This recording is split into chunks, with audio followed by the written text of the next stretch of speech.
अस्सलाम वालेकुम व्यूअर्स, मैं हूं आपके साथ अमीर अब्बास और आप देख रहे हैं तब्दीली। 90 की दिहाई की वस्त में पाकिस्तानी सियासत में सामने आने वाले इमरान खान, जिनकी पहचान क्रिकेट और शौकत खानम जैसे फलाही मंसूबे थे, जब वो सियासत में आए तो उस वक्त तकरीबन अगले 10 साल तक पाकिस्तानी कौम उन्हें एक सियासतदान के तौर पर तस्लीम नहीं कर पाई और एक बड़ी तादाद ऐसी थी मुल्क में जो इस बात से भी वाकिफ़ नहीं थी कि इमरान खान के नाम का कोई सियासतदान है और पाकिस्तान तहरीक इंसाफ के नाम की कोई सियासी जमात वजूद रखती है।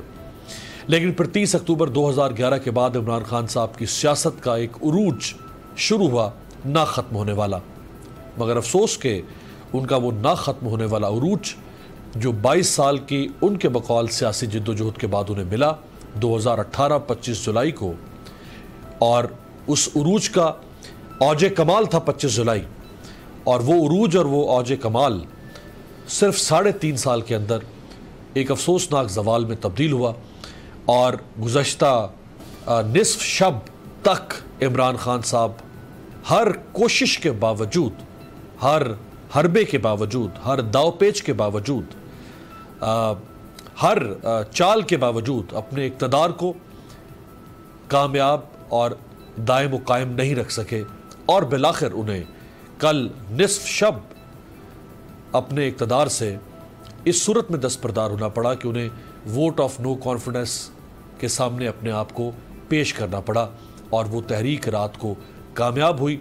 पाकिस्तानी सियासी तारीख का ये एक मुनफरिद वाक़या है। इमरान खान पहले वज़ीर-ए-आज़म बन गए हैं जिन्होंने वोट ऑफ नो कॉन्फिडेंस के तहत जिनको इक़्तिदार से बाहर किया गया, और अब उनका सियासी मुस्तक़बिल क्या होगा। बिलाखिर वो एक अनफॉरगेटेबल फिनोमेना है पाकिस्तानी सियासत के और एक अरसे तक रहेंगे।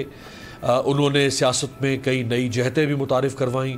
उन्होंने पाकिस्तानी सियासत में एक नया तर्ज़ तकल्लुम भी मुखातिब करवाया। उन्होंने नई तर्ज़ सियासत भी मुतारिफ़ करवाई। उनके नाक़दीन की भी एक बहुत बड़ी तादाद है पाकिस्तान में, और उनके हामियों की भी एक बहुत बड़ी तादाद है पाकिस्तान में और पाकिस्तान से बाहर भी। आज उनकी तरफ से कुछ नए ऐलानात हुए हैं, जिसमें यह कि अगर शहबाज शरीफ वज़ीर-ए-आज़म बने तो फिर वो मुस्ताफ़ी होने का फ़ैसला करेंगे। शायद फ़ैसला हो चुका है, सिर्फ वो मुस्ताफ़ी होने की तरफ चल पड़ेंगे। क्या होगा? क्या ये जो सियासत में इर्तियाश है, जो भौचाल है, ये थमेगा, या पाकिस्तान आने वाले चंद महीनों में मज़ीद अदम इस्तेहकाम की तरफ बढ़ेगा? अपोजिशन, इमरान खान तो अपनी अना से अब निकलेंगे या नहीं? क्या अपोजिशन एक और अना में दाखिल हो जाएगी? क्या होगा? सब्सक्राइब करें और बेल दबाएं ताकि कोई खबर रह न जाए।